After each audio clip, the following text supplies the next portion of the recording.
Okay, so there we go. So the aim of this session is for me to show you how to really target a job description. So like when you have an application to do, a job to apply for, how do you target the job so that it increases your chances of getting interviews? That is a big question that I get asked very often. And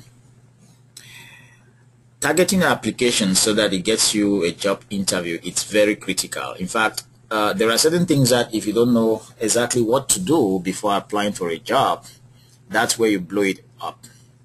So this particular short video is to show you exactly some of the mistakes most people make with their resumes and how to fix them, especially when they are about to apply for a job. So like most people hardly ever modify their CV or resumes when applying for jobs. They have like a general resume that they use for every job they want to apply for. They just pick it from their computer and then send it to the job without giving it a lot of thought, without asking themselves, have I answered some of the key questions that are in the hiring manager's mind? Have I addressed some of their main preoccupations? So this is a case study about one of my clients who got an interview recently from her VIP resume. And the aim of this session is for me to show you exactly why she got that interview and what I did on her VIP resume. So what you see on the screen here is the job description for that position, and I want to show you how her VIP resume, which you see on the screen here, how it ties up with that particular job description. Now, in a job description, there are several areas you need to focus on when you want to apply for a job. There is this first area here, which is like the summary. So they call it, in this case, they call it overview. Okay, so this first part here is called the overview. And there is this second part here, which is the responsibilities. And there is also this third part here, which is called the key competencies or qualifications, or you can say key competencies and qualifications. At times they will call it experience, at times they'll call it key competencies, at times they'll call it qualifications and requirements. But essentially there are three parts in a job description to focus on. I'll tell you what each part represents. So this first part here, the overview, just gives you a summary of the job, a brief description of what the job is all about. They might talk about the company, and they might talk summarily about the core responsibilities of the incumbent. Now, after they have done that, they go detailing now to really specify the responsibilities of the incumbent, item after item. So like you see here in these bullet points, they have taken time to really write down the responsibilities of the incumbent. Now, the reason they do that is because they want to be very clear enough so that the people applying should know exactly what they want or what they are expected to do. Now, there are many jobs that you wouldn't find as detailed as this one. So most of the time they will just end at the level of the summary. So it might be something like, hey, company, this and this company is looking for this and this professional. Send us your CV or send us your resume. Now, those kinds of adverts, those kinds of job ads, they are usually from recruiters.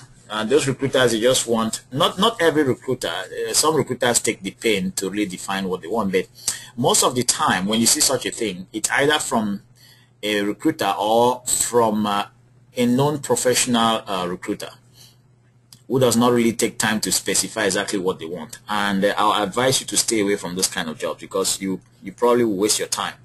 Because if they cannot tell you exactly what they want from you, how can you ever expect to even appeal to them, to show them what you can do? So, but when you see a job description like this one where they have taken time to really address, it means that they are serious about what they want. So generally, as I said, when they take time to really specify things, they will specify in terms of responsibilities, and they'll also specify in terms of key competencies. What does that mean? Responsibilities simply is what you are called to do. And then competencies is what you are supposed to be. In other words, the qualities you are supposed to have as a candidate in order for you to fit into the role perfectly. Okay?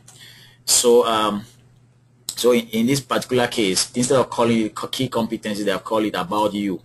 But also below here, they call it the following skills are desired. So these are the kind of skills they want you to have below here. So all of this section here is really about you. Okay, all of this section is about you. And so let me show you how we targeted Rama's VIP resume to respond squarely to this job. Now, let me open it up. So this is Rama's VIP resume. As you can see, it starts with a very compelling title here.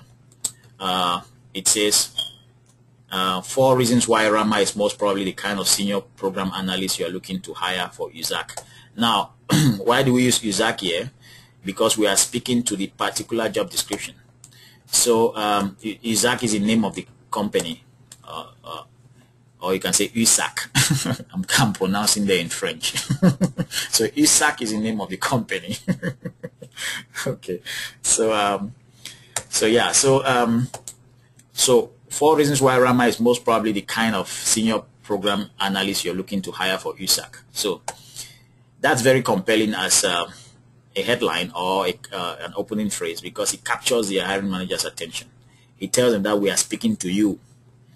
You are looking for a senior program analyst, and your company is USAC. Now, you hardly find resumes that sound as specific as that from the get-go. So that's the first thing. I won't belabor that part of it for now. Let me just go out to show you some of the key things we did to target this particular position. So remember I told you about the responsibilities. How can you prove that you can deliver on those responsibilities? Hello, are you hearing me? Yes, I'm here. Okay, cool. Yeah, so I'll show you something. So the first thing is we need to target the responsibilities. Remember I told you there are 2 parts. There are 3 parts. There is a summary of the job, there is the responsibility section, and there is a key competence section.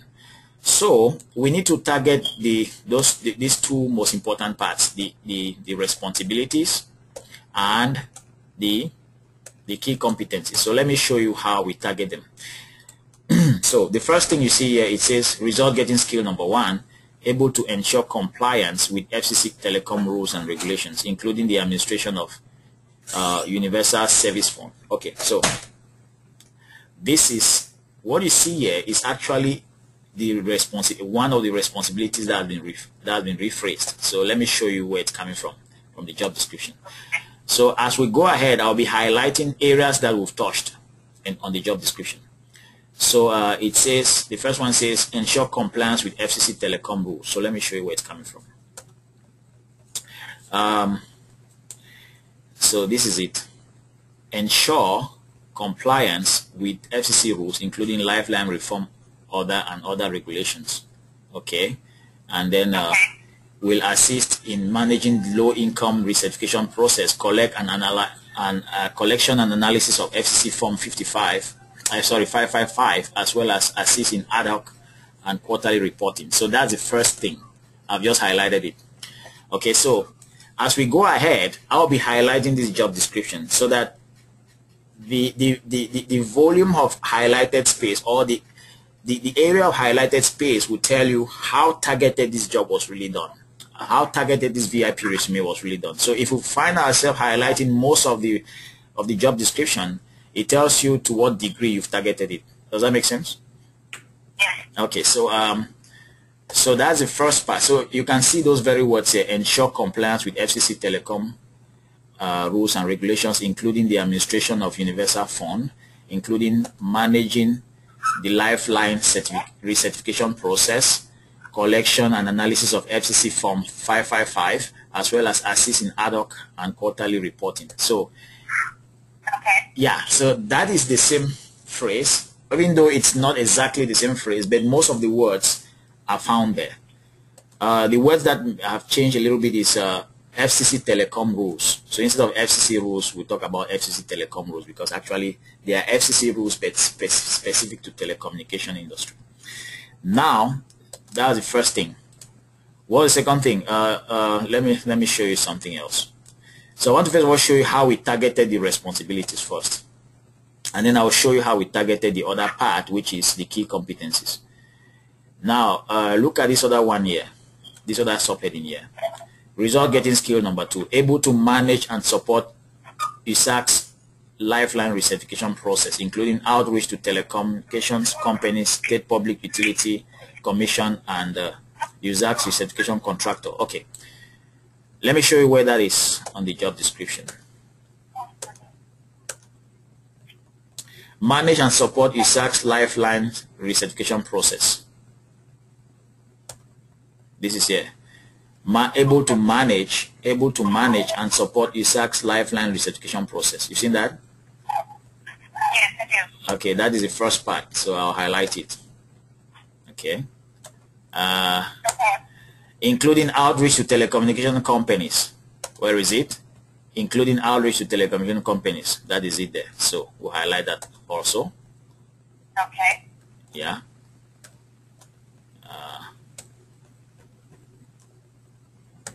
Okay. State Public Utility Commission and USAC's recertification contractor. Okay. State Public Utility Commission and USAC's recertification contractor, serving as a resource for internal. So you see that? This is it here. So this is it here.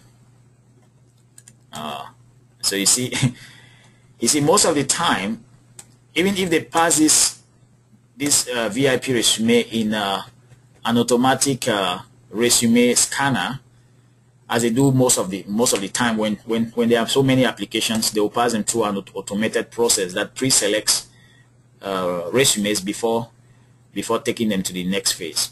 So in other words, if a company receives like 1 million resumes or several thousands, most of the time they don't select those resumes manually. They first of all pass it through a computerized system that does a pre-selection of the resumes that are most probably the kind of ones that respond to the requirements. And those resumes, the computer uses keywords on the job description to select those candidates who are most probably the best candidates.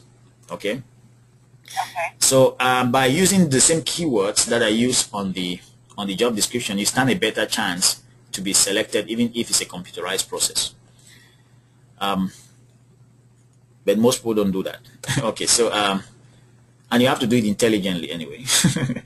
So you see, we are not repeating the responsibilities. We've converted the responsibilities into skills. We are saying that we are able to manage. Okay, and we call it a skill. We call it result getting skill number 2, able to manage. But the most important part is that from the word manage and going forward is actually the responsibility that has been rephrased. Does that make sense? Yes. So the next part here is this other part here, serving as a resource for internal stakeholders relating to lifeline rules. Let me show you. Serving as a resource for internal stakeholders relating. Everything is there. You see that? Yes. Yeah. So that is very brilliant. So as I highlight, you see how we are really covering the job description. Okay. What else? Let me see. So we'll finish with that responsibility number 2. Next one is responsibility number 3. Sorry, I call it the result getting skill number 3. Remember I said here that I said 4 reasons why Rama is most probably the kind of senior program analyst you are looking to hire for USAC. If you look at here, the subheading, this subheading here, it says following are my amazing accomplishments plus 4 results getting skills I've developed over the past 6+ years that constitute the 4 big reasons why I think I can make a huge difference as senior program analyst for USAC.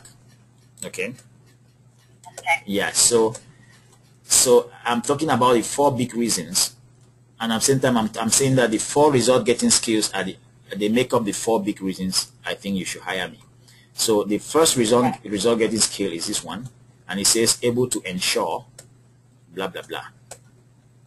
And the second result getting skill is this one, able to manage.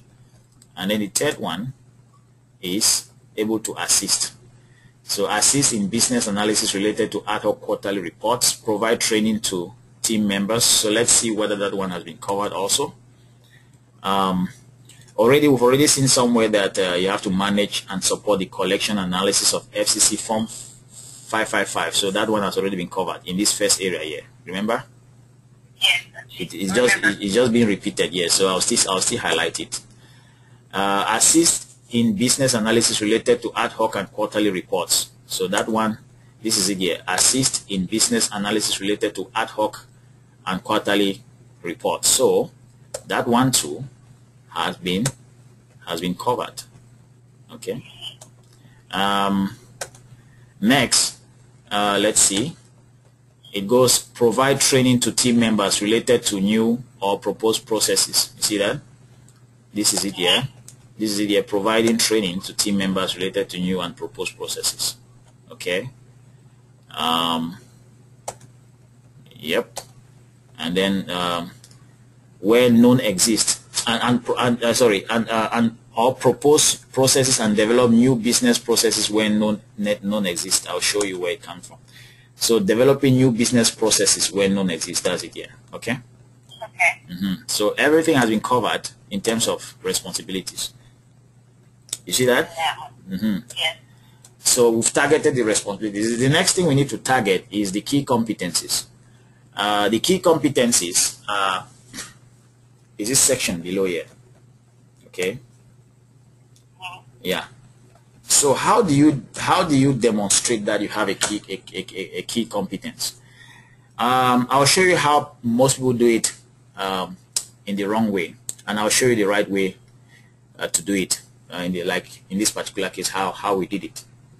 So all of these things here that they ask of you, you need to show them that you have them.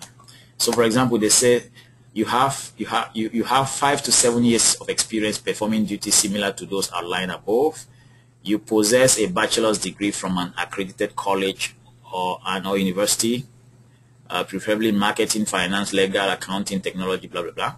You have 3 or more years working in a regulated industry. So all of these things are things that you need to demonstrate that you have. Okay. The more you have them, the better chance for you to be called for the interviews. Now, I'll show you why if Rama used her old resume, she would have failed. Let me just open up her old resume, the one she had before contacting me to create a VIP resume for her. So let's look at it together.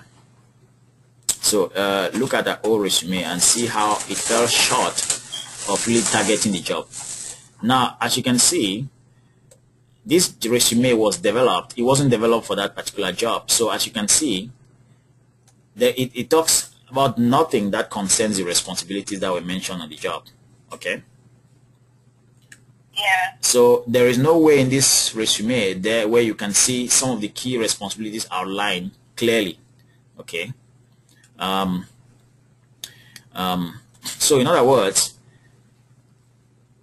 even when you look at this first role here, industry relations associate manager, there is nothing that's so specific to the job. So in other words, the hiring manager needs to read this resume detailedly in order to pull out or to deduce or to determine whether this candidate can fit in or not. It makes it very, very cumbersome for a hiring manager to decide whether you're the right candidate or not.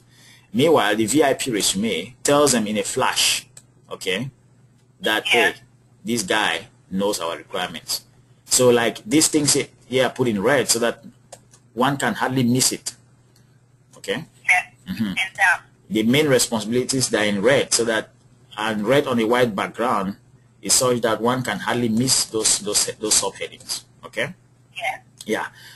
Now, so let me show you how we targeted the key competencies. So you see here, let me go back to the first responsibility. It says able to ensure compliance with FCC telecom rules and regulations, including the administration of Universal Service Fund including managing the Lifeline recertification process, collection and analysis of SEC Form 55, blah, blah, blah. Okay, that's the responsibility. Now, how do we target the skills to demonstrate? Now, for you to show that you have a key competence, remember a key competence is like a skill.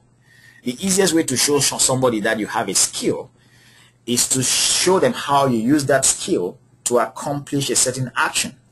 Because without relating a skill to an actual action, you can't really convince me that you have that skill. Now, let me show you the wrong way to do it. The wrong way that most people do it is something like this. So if you look at Rama's old resume, she says demonstrated competencies, strong verbal and written communication skills, fluent in English and French. Now, you see, this, she's trying to show that she has this skill, but you see, this is how most people do it, and it's not believable. It's like I have said, it's like I tell you in the job description that, hey, you have to have 5 or 7 years. You have to have 5 to 7 years of experience performing duties, blah, blah, and you tell me that I have 5, 7 years. Well, that's good. I might also think that you're just telling me what I ask. I may not believe you. Okay. Or let's say I say you have excellent verbal and written communication skills, for example. Let's take this one. And you also tell me that you have strong verbal and written communication skills. Okay. Even though it sounds convincing, it's not convincing enough. I want to show you the most powerful way to do that. So the way you show that you have that kind of skill is by showing it in action. So look at what we did here. So we said accomplishment. As data management assistant for National Exchange Carrier Association, NECA, below are key actions I perform on a regular basis. First, I apply my great verbal and written communication skills to reach out to member companies within my jurisdiction. So this tells a hiring manager that, one, you first of all understand what the skill is meant to be used. So in other words, you know the role of the skill, you know the importance of that skill, you know what it's meant for, and you know situations where you've used that skill in action. Okay? Yeah, so here you say, first, I apply my great verbal and written communication skills to reach out to member companies within my jurisdiction. You see how that is brilliant? Yeah. So you show the skill in action. To remind them of the scheduled filing data submission and request that they submit data and recertification within indicated deadline. Second, I use my data analysis experience coupled with knowledge of internal control. I want to be showing you how these skills were covered. The first one is I use my great verbal and written communication skills. You realize that it has been covered because they say you should have excellent verbal and written communication skill. The second one is I use my data analysis experience coupled with knowledge of internal controls. Let me show you. They say you have data analysis experience, okay? And they also say with internal controls development, okay? So the word internal controls is there. So see how I use that. Even though they are not the same words, the same phrasing, but the key words are there. The key word is internal control. So I said I use my data analysis experience coupled with knowledge of internal controls to enter all data collected into NECA systems, clear edits, and perform year-over-year analysis to resolve discrepancies and validate data provided by the EC. Okay?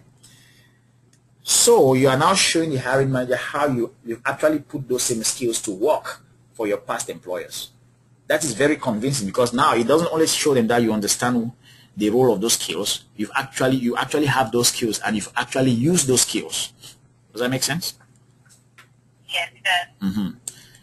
Okay, the next one, if you look at here, so finally, I analyze certification to ensure proper signatures and filing dates. Then I use my excellent and proven organizational skills to sort and arrange certifications in SAC order and save them in shared drive for direct filing with the FCC. See that?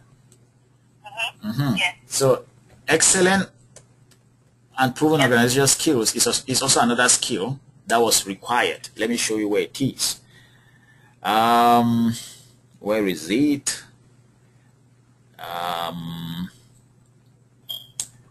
Where is it? Where is it? Organizational skills. Okay, this is it here. Okay, you have excellent and proven organizational skills. See that? Yes. Okay. Now, so you see how the thing is done. It's done so intelligently that the hiring manager does not even know that this is the work we are doing in the background. they just read the resume. They feel as you are really talking, you are addressing what they want. You are really the kind of person they want. Does that make sense? Yes. Okay. Now let me show you more.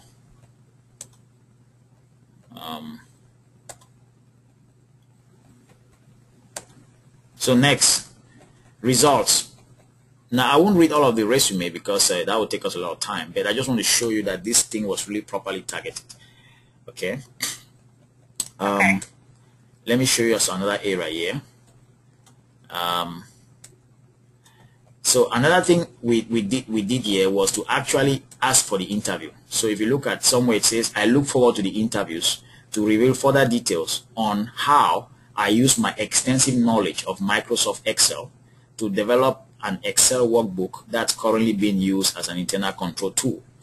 Now, I'll tell you what, this phrase here, extensive knowledge of Microsoft Excel, was also required somewhere. This is here. They say you have at least working knowledge of MS Excel and Access. Okay. Okay.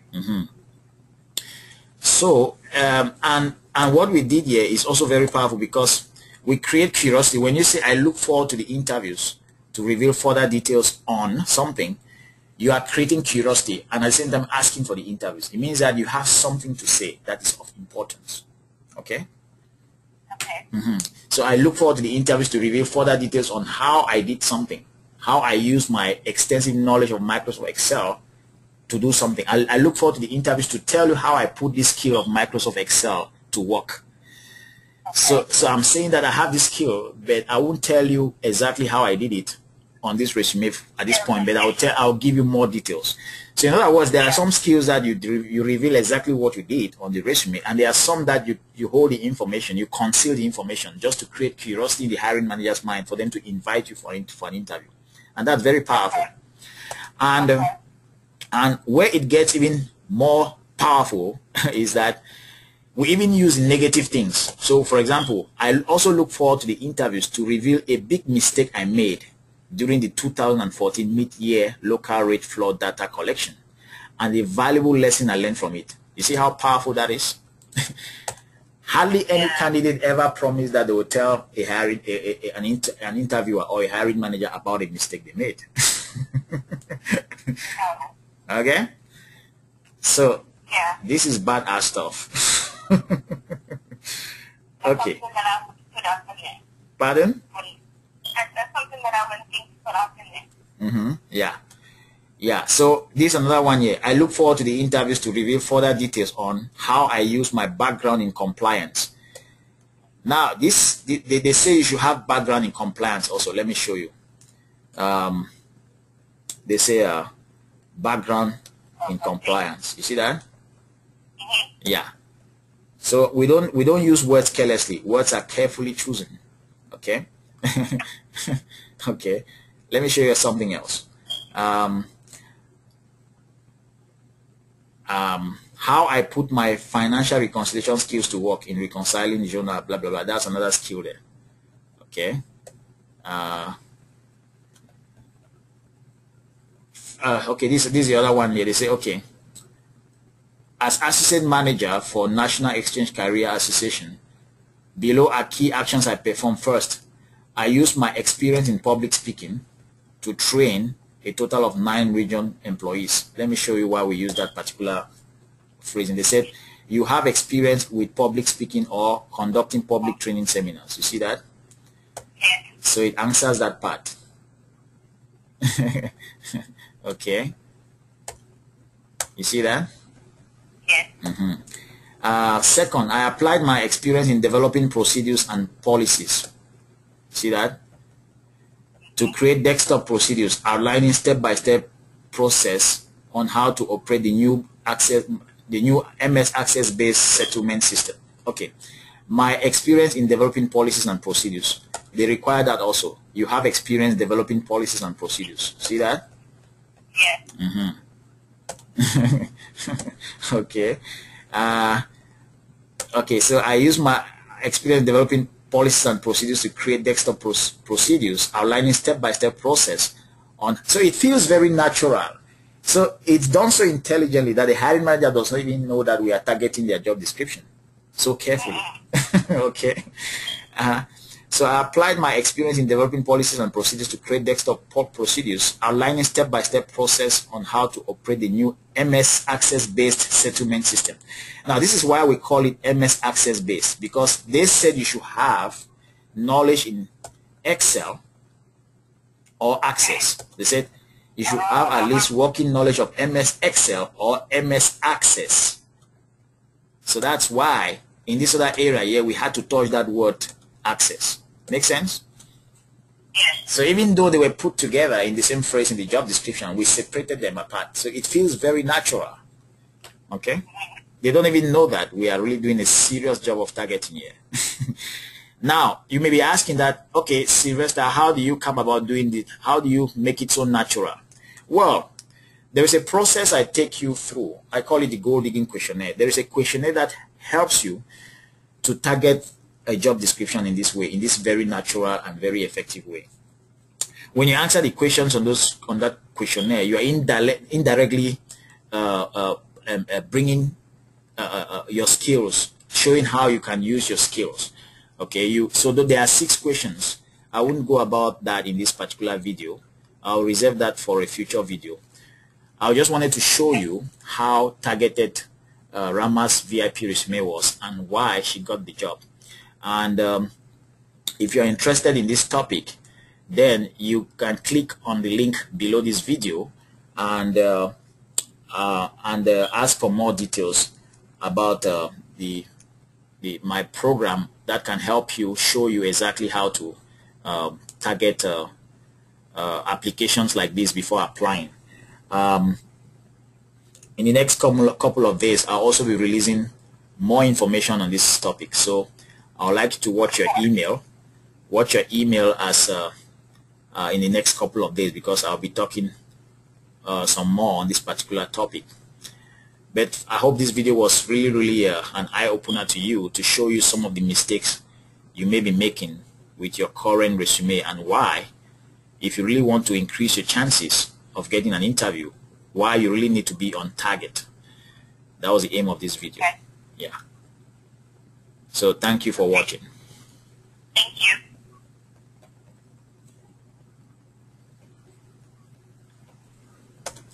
One second.